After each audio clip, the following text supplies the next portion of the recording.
j'ai la chance aujourd'hui de rencontrer une personne que j'avais vue dans Carmen, dans la version de Jérôme Savary, c'est ça? D'accord, oui. À Orange. À Orange, et je vous avais vu à Bastille, ça j'en suis sûr.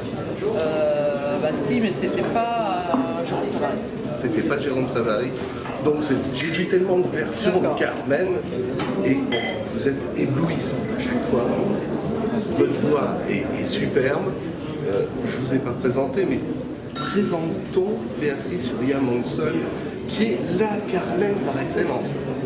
C'est pas moi qui vais répondre, c'est pas moi qui vais dire ça. En tout cas, c'est ce qu'on peut dire. Ah oui, parce que les autres me disent une chose. Moi, je peux me contenter de dire que je l'ai beaucoup chanté. 400 fois à peu près, 400 représentations. J'ai chanté à travers le monde, partout.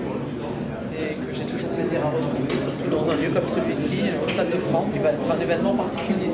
Quand vous vous mettez dans la peau de Carmen, j'imagine que la Carmen de 1993 dont on parlait auparavant et la Carmen de 2019, c'est plus la même chose. Vous avez dû faire évoluer le personnage?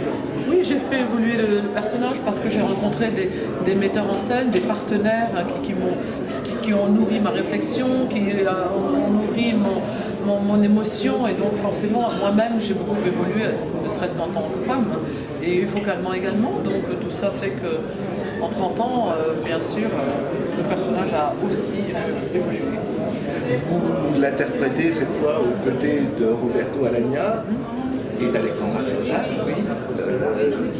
Pour Roberto Alagna, on sait que c'est pas la première fois, mais le trio, ça sera la première fois Je crois que le trio, ça sera la première fois. J'ai déjà chanté les Contes d'Hoffmann avec Alexandra il y a assez longtemps. Je crois que c'était à l'Opéra de Paris d'ailleurs. À l'époque, elle n'était pas mariée avec Roberto. Mais je crois que le trio, comme ça, oui, on a fait des concerts ensemble, mais pas d'opéra, pas sur scène.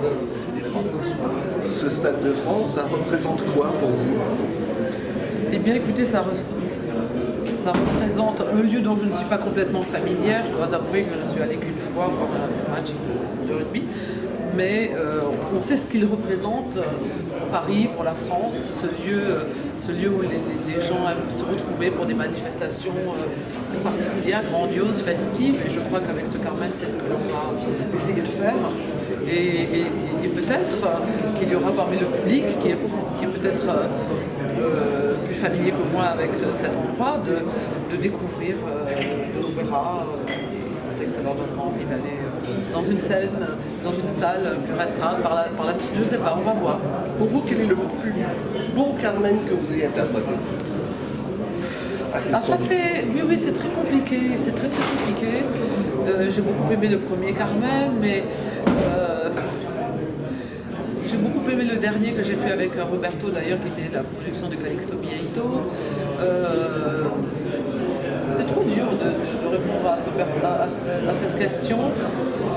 Je pourrais presque dire ce que j'ai le moins aimé, mais là je m'abstiendrai peut-être. Non, il y a beaucoup de productions que j'ai eu vraiment de plaisir.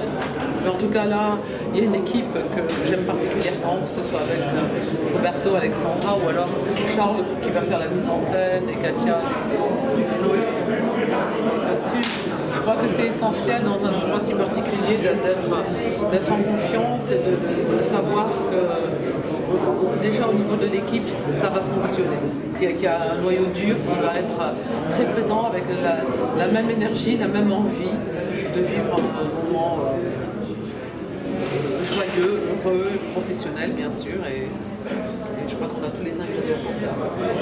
Merci beaucoup. Rendez-vous le 19 septembre 2020.